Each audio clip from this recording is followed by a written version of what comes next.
Cristo, aí, música, guitarra, riêng cái cái trang nam mà ta in được ngoại cái này của người ta một bà nó mới là quá ôn được nói được Cristo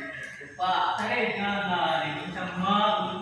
thì nghe mới là đi tay là ngô cái có cái Cristo nó tạm mà gì nữa người tao ta mày mà của cái mấy cho người tao ta mày một cái là chỉ là nó cho riêng mà cái em mà ít người cứ nhưng mà là quá tao nghe nó tao mấy cho thì tao nó đè lên cả cái mà phe người ta cũng là cái ta cả ta mà ta đi là nghe đã Cristo cứ đó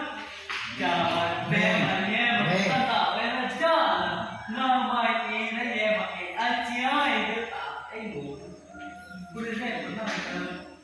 mua mà nghe mà có cái tao cái anh chị ơi là cái nằm cái ngủ cái tao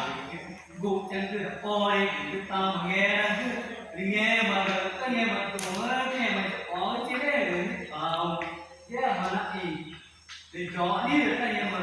giờ con nuôi và để chó là được ta cái để ta nào đó là mình mặc kệ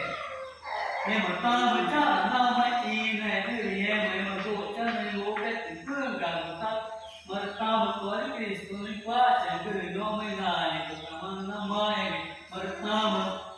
nó ai phê chỉ được ba thì gió đi được thằng nào đó là về một chỗ chỉ cả